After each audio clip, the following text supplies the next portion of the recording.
Hola, ¿qué tal? ¿Cómo están? Bienvenidos a una nueva edición de Mirador Mundial, donde cubrimos las noticias que marcan el curso de la historia. Soy Rafael Romo desde la ciudad de Atlanta. Comenzamos y por supuesto que sí, aquí estamos.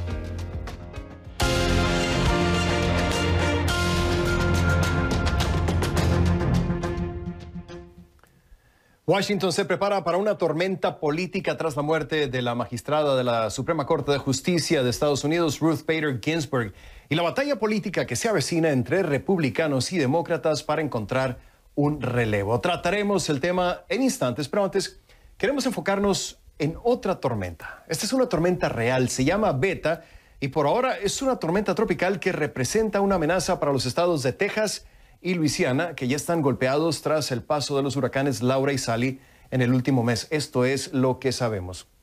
Beta se formó el jueves en el Golfo de México, el mismo día en que se formaron otras dos tormentas, Wilfred y Alfa. El Centro Nacional de Huracanes de Estados Unidos pronostica que Beta se intensificará a medida de que se acerque a costas en el sur del país, aunque sin llegar a convertirse en un huracán. Sin embargo, se espera que el sistema provoque fuertes lluvias en ciudades de Texas como Corpus Christi, San Antonio y Houston, y en otras de Luisiana como Nueva Orleans y Baton Rouge. Unos 30,000 usuarios que se quedaron sin electricidad en Luisiana tras el paso del huracán Laura hace 24 días seguían a oscuras. Hasta la mañana de este domingo todavía había 125,000 usuarios también con este tipo de problemas en Alabama y la Florida. Ha habido tantas tormentas y huracanes en lo que va de la temporada que se acabaron los nombres disponibles y tuvieron que empezar a utilizar letras del alfabeto griego. Por eso es que esta tormenta se llama Beta y la anterior Alfa. Vamos a Houston, donde se encuentra Francisco Villalobos, monitoreando los preparativos ante la inminente llegada de la tormenta tropical Beta. Francisco, ¿qué tal? ¿Cómo estás? A riesgo de usar una frase trillada para la región sur de Texas, será un llover sobre mojado. Dos huracanes han azotado ya la región y ahora viene una tormenta tropical. ¿Cómo se preparan, Francisco, las autoridades? Adelante, te escucho. ¿Qué tal? Muy buenas tardes. Te saludo aquí desde la ciudad de Houston, Texas, donde desgraciadamente prácticamente cada vez que llueve es un factor de inundación. Una ciudad que tiene un de drenaje bastante serio y que irónicamente, salvo que no está a 2 metros por abajo del nivel del mar como está Nueva Orleans, desde el huracán Katrina, Houston se ha inundado cada vez más veces que la misma añeja Nueva Orleans, que fue devastada por el huracán Katrina hace 15 años. Y precisamente hace 15 años, Rafael, que la nomenclatura griega ha tenido que ser utilizada por parte del Centro Nacional de Huracanes debido a que se acabaron los nombres de huracanes. Fue el último del alfabeto normal del occidente y es por eso que tenemos que sacar una vez más, por segunda vez en la historia y por segunda vez en los últimos 15 años, los nombres griegos: alfa, beta, el que sigue es gamma, el que sigue después es X. Y no me preguntes qué sigue después de la D, compañero. Perdón, este es delta, Exfolon, y ya después no me preguntes cuáles subsecuentes, porque no me sé el alfabeto griego. Pero bueno, aquí en Houston se esperan fuertes lluvias e inundaciones debido a este muy lento tormenta tropical que está a 15 millas por hora para convertirse en un huracán categoría 1. Está ahorita aproximadamente a un día de distancia para llegar aquí a las costas. No obstante, de las costas de Texas, no obstante, aquí ya llovió. Las primeras bandas que se extienden hasta Luisiana, hasta Florida, cayó una fuerte lluvia hoy por la tarde. Terminó literalmente hace unos 35 minutos antes de entrar al aire, pero de ahí a partir de esta noche se espera que no va a dejar de llover en la ciudad de Houston, Texas, en las próximas 48 horas. Ya se está inundándose las áreas costeras del este de Texas, Galveston, lo que es también la bahía de Matagorda, lo que es Jamaica Beach, ya tiene agua hasta más o menos un pie de altura. Y estamos hablando, Rafael, que ni siquiera ha llegado más que una banda de esta tormenta tropical Beta, que se espera que va a entrar por Corpus Christi al norte virará hacia el norte, pero no dejará de llover aquí en la ciudad espacial, la cuarta ciudad más poblada de la Unión Americana, por las próximas 48 horas, compañero. Sí, muy difícil la situación, sin duda alguna. Ya están las inundaciones de los sistemas anteriores y bueno, viene este nuevo sistema. Gracias, Francisco Villalobos, con el reporte en vivo desde Houston, Texas. Hasta la próxima, Francisco. La extremadamente activa temporada de huracanes 2020 es el primer tema del programa. ¿Qué opinan del hecho de que apenas por segunda vez en la historia se usaron todos los nombres disponibles para la temporada y se empezó a usar el alfabeto griego. Envíenme sus comentarios y opiniones a mi cuenta en Twitter, usted ya la conoces, @RafaelRomosCNN con la etiqueta numeral Mirador Tormentas, numeral Mirador Tormentas.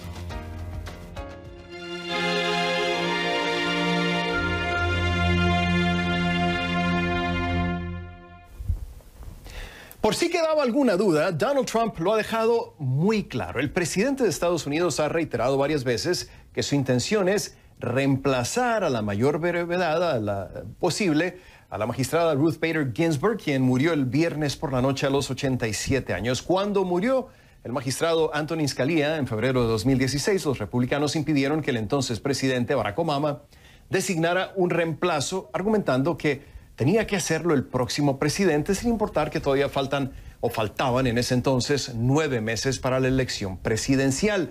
Ahora, los republicanos dicen que Trump debe designar a un relevo, a pesar de que los comicios para decidir quién estará en la Casa Blanca por los próximos 4 años son en menos de mes y medio. Este domingo, el candidato presidencial demócrata y ex vicepresidente, debo decir, Joe Biden, reaccionó apelando a republicanos en el Senado que, según él, saben en el fondo lo que es correcto para el país y consistente con la Constitución. También dijo que como nación se debería escuchar la última voluntad de Ginsburg, quien le dijo a una de sus nietas antes de morir que su deseo más ferviente era no ser reemplazada hasta que un nuevo presidente tomara posesión. Biden también dijo que hay mucho en juego, incluyendo la salud, el medio ambiente y los derechos de los trabajadores inmigrantes y mujeres. Las críticas de los demócratas no se han hecho esperar. El expresidente Bill Clinton, quien designó a Ruth Bader Ginsburg a la Suprema Corte de Justicia en 1993, dijo este domingo que es, y cito, superficialmente hipócrita que el presidente Donald Trump y los republicanos en el Senado pretendan reemplazar a Ginsburg antes de la elección presidencial de noviembre. Su primer principio es el poder, dijo Clinton en una entrevista con CNN, en la que criticó tanto al presidente Trump como a Mitch McConnell, líder de la mayoría republicana en el Senado.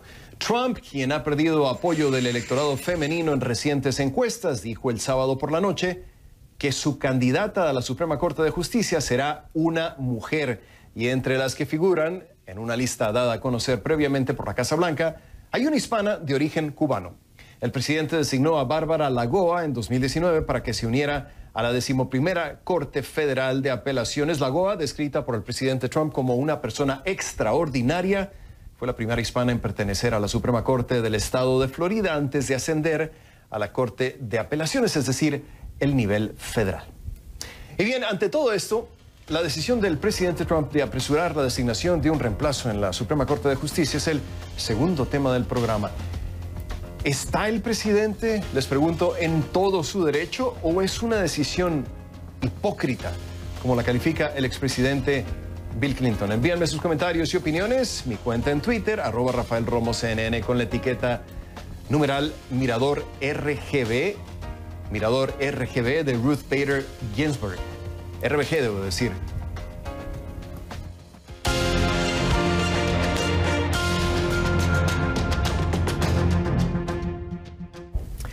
En la Ciudad de México, alrededor de 100 personas detractoras del gobierno del presidente Andrés Manuel López Obrador se plantaron con carpas desde este sábado en una de las avenidas principales que conducen al Zócalo capitalino. Algunos integrantes del colectivo autodenominado Frente Nacional Anti-AMLO exigen la renuncia del mandatario, además de cambios en las políticas de su administración. Aseguran que el movimiento es pacífico y que el plantón se mantendrá hasta que López Obrador se retire del cargo. Escuchemos. Este movimiento pacífico es permanente hasta su renuncia. No nos vamos a mover de aquí.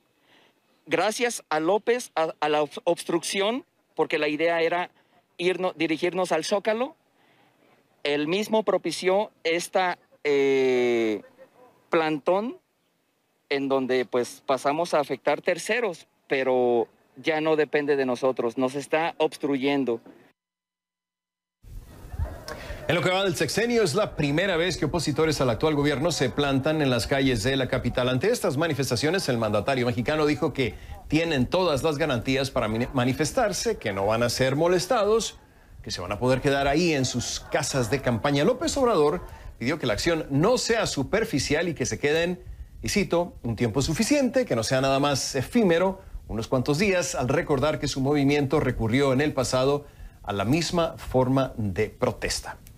La primera pausa en Mirador Mundial, y al volver, un nuevo umbral en el número de muertes por coronavirus en Estados Unidos pone de manifiesto la forma tan contundente como se ha propagado la enfermedad. Además, 2 países latinoamericanos permiten la reanudación de vuelos internacionales, aunque con ciertas restricciones relacionadas a la pandemia de coronavirus. Regresamos enseguida con esto y mucho más aquí en Mirador Mundial.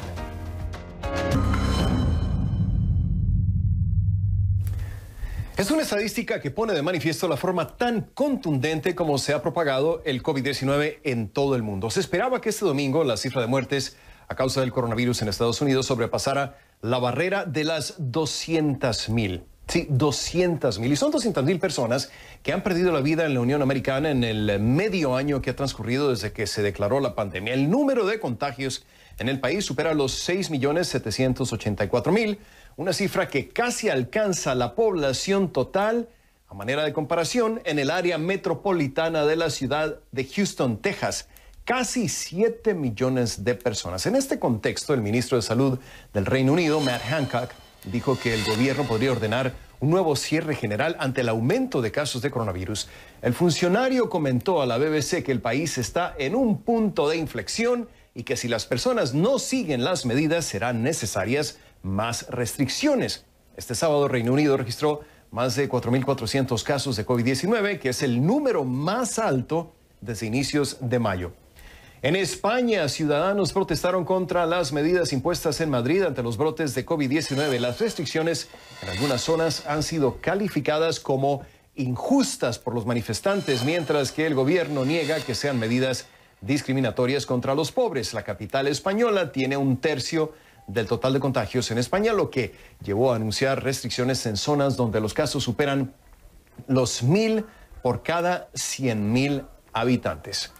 La universidad más grande de México reanudará sus cursos este lunes 21 de septiembre, pero los estudiantes de la Universidad Nacional Autónoma de México no irán a las aulas. Según un comunicado de la UNAM publicado este domingo, alrededor de 350,000 estudiantes iniciarán, y aquí está la clave, vía remota y en condiciones inéditas derivadas de la pandemia de coronavirus, el ciclo escolar 2020-2021. Autoridades de la institución también indicaron que la UNAM ha desarrollado al máximo toda su capacidad tecnológica, creatividad e imaginación para brindarle a sus alumnos una educación de calidad, pero a distancia. Vamos ahora a Colombia, donde este sábado se realizó el primer vuelo internacional tras la suspensión por la pandemia de COVID-19. El vuelo de Spirit Airlines aterrizó en el Aeropuerto Internacional de Cartagena de Indias, procedente del aeropuerto de Fort Lauderdale en la Florida. A partir de este lunes, la compañía solicitará a los pasajeros que viajen a Colombia que presenten una prueba de COVID-19 con resultado negativo y que haya sido tomada en un plazo no mayor de 96 horas previas al vuelo, así como el uso de mascarilla en todas las misiones y procedimientos de limpieza entre cada vuelo. Colombia no es el único país de la región que reanuda los vuelos internacionales. Varios salvadoreños comenzaron a regresar a su país luego de que este sábado el aeropuerto reanudó operaciones de manera gradual. La terminal aérea estuvo cerrada durante 6 meses como parte de las medidas para contrarrestar la pandemia de COVID-19. Merlin del Cid presenció algunos reencuentros familiares y nos envió el siguiente informe desde San Salvador. Douglas Cruz por fin pudo reunirse con su esposa. Extrañado. Regresó de Estados Unidos en el primer vuelo que pudo, después de 6 meses en los que permaneció cerrado el aeropuerto de El Salvador, como una de las medidas adoptadas por las autoridades para contener el nuevo coronavirus. Son meses los que yo tenía que quería venir a estar en mi país con mi familia. Y hasta ahora se nos hizo, pues, y sí, la verdad se siente muy bien y una gran bendición que estar aquí de regreso. Feliz porque desde ya hace tiempo lo estaba esperando. Sí. ¿Se hicieron largos estos meses? Bastante. Para poder volver, Cruz tuvo que realizarse una prueba PCR y mostrar impresa la respuesta negativa emitida por un laboratorio como máximo 72 horas antes de abordar el avión e iniciar el viaje. Negativo. Ese es un requisito de ingreso establecido por el gobierno salvadoreño a pesar de un fallo de la Corte Suprema de Justicia del país que suspende temporalmente la disposición para los salvadoreños y residentes permanentes. Sin esto prácticamente uno está afuera, no puede entrar. Sí. ¿Y se ha quedado alguno? Sí, se quedaron varios ahí en Miami. Me garantiza que no voy a venir respirando el virus, no voy a venir comiendo virus en todas las 3 horas que vengo en el avión. Y número 2, no le traigo más coronavirus a mi país. Las autoridades dicen que implementan medidas de bioseguridad para reducir el riesgo de contagio en el aeropuerto. El uso de mascarilla es obligatorio y a cada pasajero le toman la temperatura en el momento de ingresar. Las despedidas y los reencuentros ocurren en el estacionamiento y cada pasajero puede estar acompañado como máximo de 2 personas. Para garantizar el distanciamiento físico, las operaciones de la terminal aérea, según las autoridades, serán graduales. Por ahora vamos a iniciar con un 20% de nuestras operaciones. Conectaremos con 13 destinos. Así como muchos salvadoreños no pudieron volver por el cierre del aeropuerto desde el 18 de marzo, otros tampoco pudieron salir del país. Por favor, una visita de 3, por favor. Santos Soto es residente en Estados Unidos. Ella asegura que pudo más el deseo de reunirse con su familia que el temor a contagiarse y al viaje con medidas sanitarias. Vine a El Salvador a disfrutar, dije yo, a comer tantas cosas o tantas. En mi casa pasé encerrada.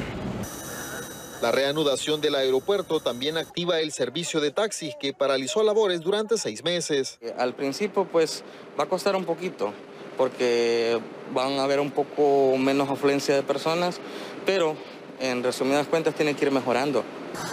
Y al mismo tiempo sus ingresos. Mientras tanto, las fronteras terrestres serán abiertas a partir de este lunes y al igual que en el Aeropuerto Internacional San Óscar Arnulfo Romero, los pasajeros deben mostrar una prueba negativa de COVID-19 para poder ingresar al país. Para CNN, Merlin del Cid, San Luis Talpa, El Salvador.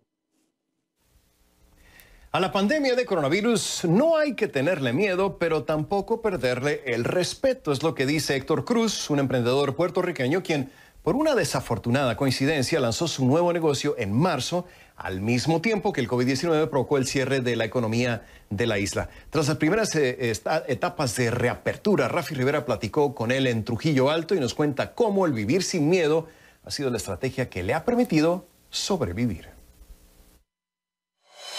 El COVID y yo vivimos juntos básicamente, ya básicamente esto es acostumbrarse al COVID, vivir con él, porque la realidad es que no se va a ir, esto es algo que va a estar para algo. Héctor Cruz ha hecho las paces con el COVID-19. Justo en marzo, cuando la pandemia provocó un estado de emergencia en Puerto Rico, recién inauguraba un camión ambulante de venta de comida como medio para ganarse el sustento diario. Fue un proceso difícil, triste, agobiante, porque la realidad es que era algo súper malo. La realidad fue que cuando yo abrí, fueron días de solo, básicamente, cocinaba para regalar la comida porque no teníamos ni clientes, estaba solo. La pandemia cambió algunos de sus planes. Ahora el distanciamiento físico y la entrega de órdenes para llevar comenzaba a ser la regla de trabajo. No podía tener clientes consumiendo en su local. Con el toque de queda decretado en marzo, también se ordenó el cierre de varios establecimientos comerciales y se prohibió el aglomeramiento de personas en lugares de venta de comida. Cruz tuvo que adaptarse en poco tiempo a la crisis provocada por el COVID-19. He aprendido a acoplarme tomando todas las medidas necesarias y sí, ya no hay miedo, ya lo que sí, ser responsable y no tenerle miedo, pero tampoco perderle respeto. Cruz cuenta que la cocina siempre le llamó la atención. Durante algunos años se dedicó a ahorrar dinero para invertir en su negocio, uno que imaginaba con un concepto muy especial. Así nació el nombre de su camión ambulante, bautizado El Pobre. Y El Pobre porque para mí yo quiero crear un lugar donde todo el mundo pueda comer. No importa la cantidad de dinero que tú tengas, con lo que tú tengas, créeme que vas a salir de aquí satisfecho. Porque esa es la meta, de lograr de que todo el mundo llegue aquí y todo el mundo tenga para comer. Samilis Cruz se encarga de tomar las órdenes y coordinar las entregas de las comidas. Ha estado desde el primer día del negocio. ¿Cómo describes todo esto? ¿Qué está pasando con el COVID? Pues es algo nuevo, es una experiencia nueva. Es difícil, pero se puede lograr trabajar con esto. Ya es algo parte de nosotros. También habla de cómo influye ahora todo lo generado a partir del COVID-19 en su rutina diaria. Aprender a vivir con esto es lo nuevo de ahora, así que esto ya lo cogemos como una moda, así que ya esto es parte de nuestro uniforme. Cruz reflexiona ante la experiencia. Dice que las ventas en su negocio han mejorado. A su vez, el gobierno ha comenzado a flexibilizar algunas restricciones. Yo veo el pasado de cuando comencé y veo hasta donde estoy ahora y digo que todo es posible. Y la cuestión de que si algo no funciona es cuestión de buscar la manera de que funcione o inventar otras cosas, pero no quitarse. Mientras, el menú del pobre sigue llamando la atención de muchos. Desde que comenzó la pandemia de COVID-19, el gobierno de la isla ha autorizado varias etapas de reapertura de la economía. Recientemente comenzaron a operar salas de cine, los casinos, los balnearios y los gimnasios. Para CNN, Rafi Rivera, Trujillo Alto, Puerto Rico. El menú del pobre, improvisar para sobrevivir. Los temas de conversación en redes sociales, numeral Mirador Tormentas, Mirador RBG y Mirador Trump. Volvemos.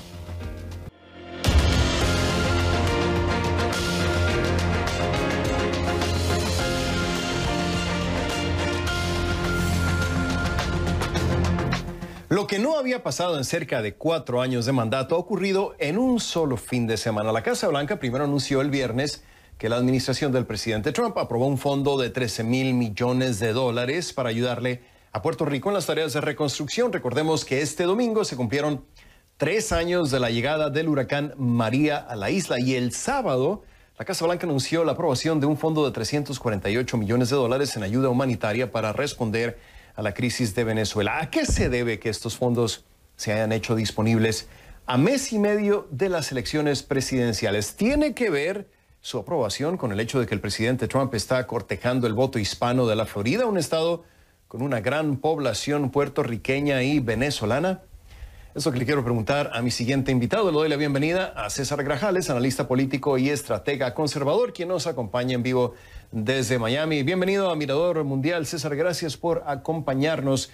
Hemos de recordar que fue el 20 de septiembre de 2017 cuando Puerto Rico recibió la furia del huracán María. El presidente Donald Trump criticó después de eso por semanas, por meses y por años que la isla no merecía recibir ayuda, que había gran corrupción, que había malos manejos y ahora de repente, finalmente la Casa Blanca aprueba $13,000 millones para reconstrucción por el huracán María.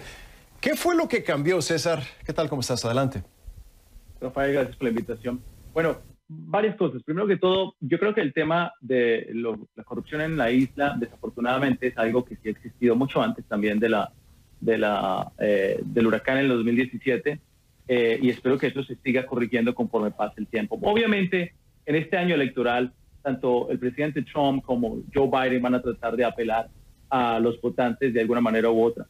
Yo espero que estos $13,000 millones que han sido aprobados a Puerto Rico, independientemente de este proceso electoral, beneficien realmente al pueblo puertorriqueño y los utilicen de la manera correcta.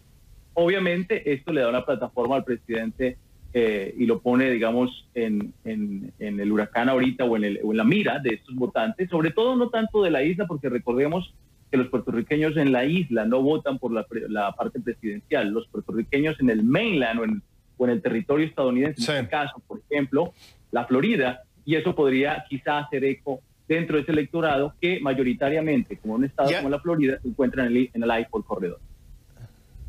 Y ahí está el meollo del asunto, ¿no, César? Que hay una gran población, sobre todo después del huracán María, hubo una cantidad considerable de puertorriqueños que se mudaron de Puerto Rico a la Florida y bueno, uno pensaría que está apelando a esa población. También muchos venezolanos que el solo hecho de escuchar que alguien se refiera a los demócratas como socialistas, los hace ver hacia otro lado.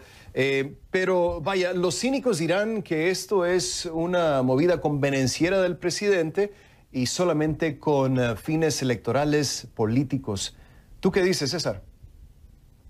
Bueno, reitero, yo espero que beneficie a la población, tanto venezolana como puertorriqueña, estas ayudas económicas. Sin embargo, Rafael, pues obviamente es un año electoral y veremos este tipo de cortejo a la comunidad hispana de ambas partes, la parte republicana y la parte demócrata, que vimos el lunes o martes pasado, si no me equivoco, también a Joe Biden haciendo su trabajo de campaña en Tampa y Kissimmee, que es un área cargada de puertorriqueños. Lo que sí está claro, Rafael, es que el voto hispano está completamente, no tiene esa ventaja Joe Biden que tenía en el 2016 Hillary Clinton, y eso quiere decir que ahora es una batalla campal por ese voto en ambos casos, en el caso del presidente Donald Trump y en el caso del candidato Joe Biden, porque necesitan ganar este estado para llegar a la presidencia. Entonces le das la posibilidad a Biden de que pueda ganar la Florida. ¿Existe esa posibilidad desde tu perspectiva, desde la perspectiva republicana? Por lo menos el estado de la Florida es un estado muy reñido, es un estado muy cerrado en este momento. Yo no me atrevería a decir quién va a ganar el estado, pero tiene la posibilidad tanto Joe Biden, o en el caso del presidente Trump, y en el caso del voto hispano va a ser clave y esencial en condados como el condado de Miami-Dade, por ejemplo, ver si Trump llega a mantener su voto hispano ahí y en la parte del centro de la Florida, o si lo amplía un poco más. Por lo menos en el caso de Joe Biden, sí va un poco corto en ese tema, porque para estas fechas Hillary Clinton iba liderando en ese bloque hispano mucho más, tiene un liderazgo un poco más amplio que lo que tiene hoy Joe Biden. Sin embargo, está muy reñido esta contienda. En el estado de la Florida hay todavía posibilidades de que alguno o el otro pueda ganar esta elección. Y ojo, que quizá nos podemos llegar a encontrar con un reconteo de votos, y le explico por qué. Cuando el margen es del 0.25% en el estado de la Florida, automáticamente la ley exige el reconteo de votos. Así que si ese margen es menor del 0.25% de la diferencia entre los dos candidatos, veremos un reconteo. Una repetición de lo que pasó entre las candidaturas de Al Gore y George W. Bush hace ya 20 años. Ahora, me ha tocado estar en Miami, me ha tocado estar específicamente en el área conocida como El Doral, y me he dado cuenta de que más allá de una simpatía, hay una especie de adoración por el presidente Trump, a pesar de que realmente la situación en Venezuela no ha cambiado y que los logros en materia de cambiar el régimen de Cuba tampoco han cambiado. ¿A qué le atribuyes esta gran afinidad que tienen los votantes hispanos, específicamente cubanos y venezolanos, en la Florida, César?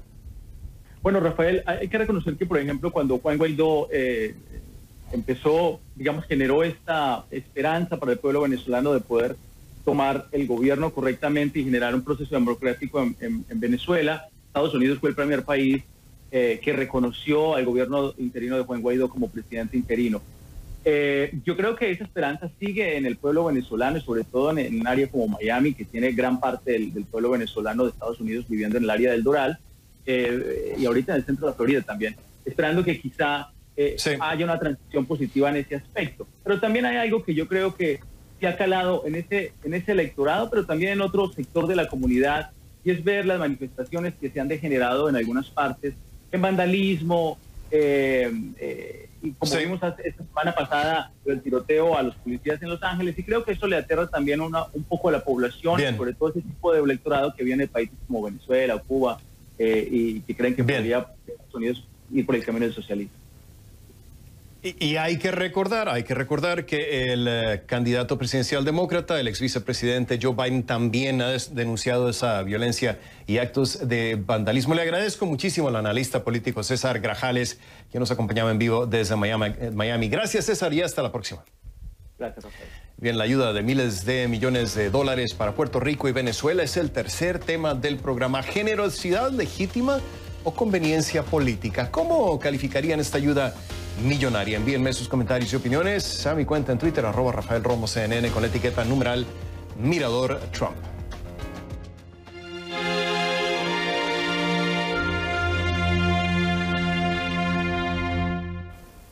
El secretario de Estado Mike Pompeo anunció este sábado que Estados Unidos ha impuesto de nuevo sanciones contra Irán. Sin embargo, se espera que la decisión sea ignorada a nivel global, tanto por aliados como adversarios del país. Vamos a Jerusalén con José Levi, quien tiene más detalles sobre las sanciones contra la República Islámica. José, ¿cómo estás? Adelante.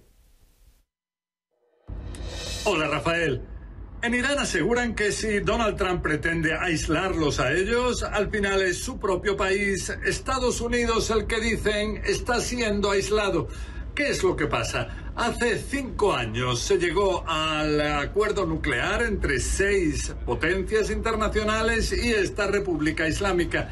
Pero hace 2 años, de manera unilateral, Donald Trump decidió retirarse de este acuerdo. Posteriormente, esta República Islámica decidió enriquecer uranio, inclusive más allá, por encima de lo que le autorizaba este acuerdo nuclear. Entonces, asegura Estados Unidos que, como existe esta violación iraní, ellos activan una cláusula del acuerdo nuclear que sería el que les permite reimponer todas las sanciones internacionales contra esta República Islámica. Pero aquí lo que inclusive asegura Estados Unidos es que caso de que la comunidad internacional no siga con el embargo, sobre todo de armas, de lo que es tecnología nuclear, basilística, de también armas convencionales, entonces ellos en Estados Unidos podrían adoptar en los próximos días sanciones unilaterales contra compañías, contra individuos que violen este embargo de armas contra esta República Islámica.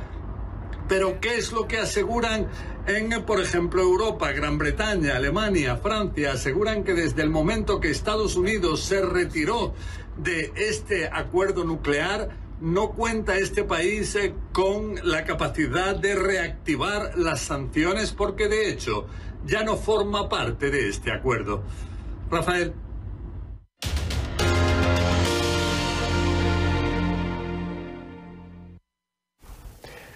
Gracias a José Levi. Tenemos más noticias globales en esta edición de Mirador Mundial. En Belarus, el Ministerio del Interior informó la detención de 430 personas que participaban en las protestas contra el presidente Alexander Lukashenko. Hasta este domingo, unos 385 manifestantes habían sido liberados. El ministerio afirmó que hubo 14 manifestaciones a favor de Lukashenko y 11 en su contra. Según sus cálculos, 5.600 personas se congregaron a favor del mandatario y no más de 900 en su contra, incluidas 500 personas en una marcha de mujeres. Sin embargo, el Centro de Derechos Humanos Vesna calculó que unas 2.000 personas asistieron a la marcha de mujeres. En Tailandia se han vivido días de protestas. Este domingo los manifestantes antigobierno declararon la victoria tras entregar sus demandas a las autoridades de la capital de Bangkok, entre las que se incluye la reforma a la monarquía. Las 10 demandas incluyen revocar las leyes contra la difamación de la monarquía, permitir la libertad de expresión y abolir los cargos reales, además de disolver la Guardia Real del Rey. Este es un hecho sin precedentes en un país que venera al rey. Una pausa, los temas de conversación en redes sociales, numeral Mirador Tormentas, Mirador RBG y Mirador Trump. Volvemos.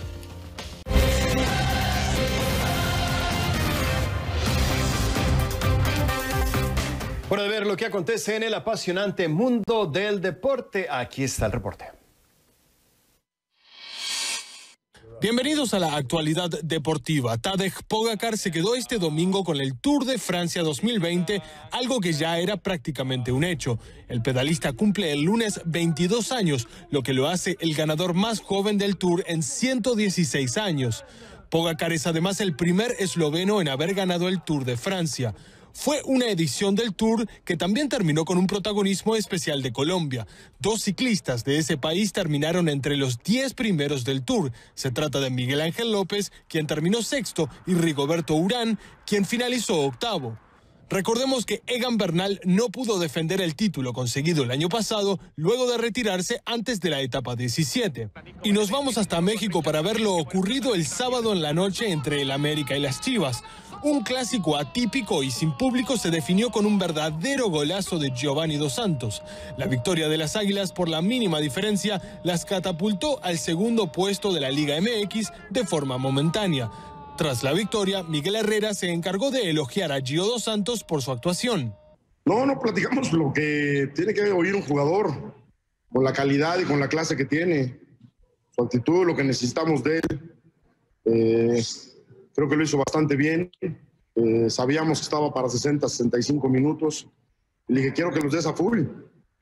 Después ya sabré yo qué tendré que hacer, pero la verdad es que Gio pues, cumplió con la cometida que teníamos en su entrada al equipo. Y tenemos que pasar a Inglaterra. Partidazo entre el Chelsea y el Liverpool. Los dirigidos por Jürgen Klopp se quedaron con la victoria por 2-0 gracias a 2 goles de Sadio Mané.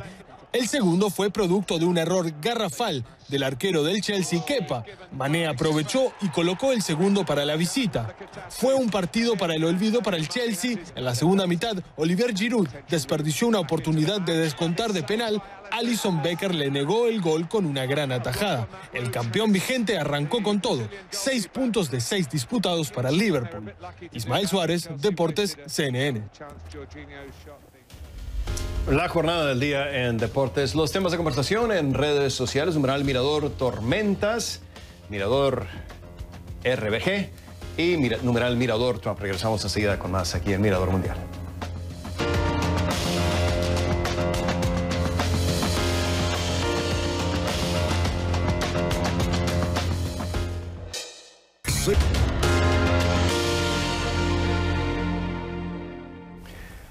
Pandemia, brote, vacuna y peste no son términos en un glosario sobre el COVID-19, sino opciones en el menú de un restaurante mexicano llamado Tacovid, sabor viral. Una no muy velada referencia a la pandemia de coronavirus y como nos informa Belén Zapata, desde León, en el estado mexicano de Guanajuato, la taquería es una nueva muestra de cómo la idiosincrasia mexicana es muy dada a sacar gracias de las desgracias. Hola chicos, yo soy Susana Distancia y estamos aquí en el COVID. De esta plancha caliente se desprenden los aromas a carne y chorizo asados que invitan al comensal. En apariencia, se trata de una de las miles de taquerías que existen en México, pero atrás hay una historia que nació en medio de la pandemia de COVID-19. La idea salió porque yo tengo una academia de baile y bueno, tuve que cerrar por la pandemia como 3 meses. Buenas noches, ¿qué van a pedir?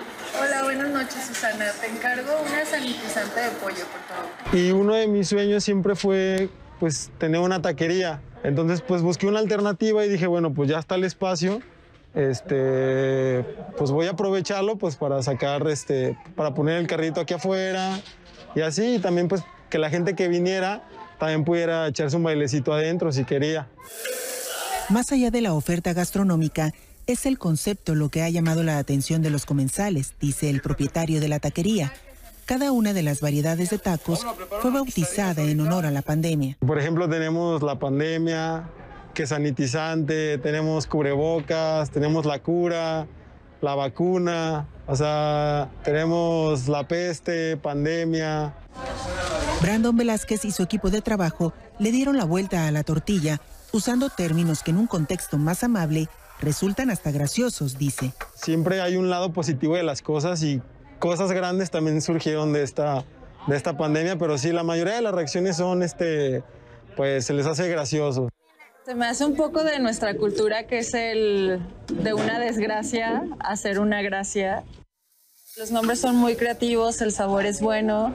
Y pues te digo, es una forma ya de hasta reírte de lo que estamos viviendo, pero de una buena forma. Yo estoy aquí por eso mismo, porque vi el nombre y se me hizo chistoso y dije, quiero ir a probarlo. Tacovid nació en León, la ciudad más poblada del estado de Guanajuato en el Bajío mexicano. El éxito del concepto ha sido tal que, según su dueño, hay planes de abrir sucursales en otras ciudades del país.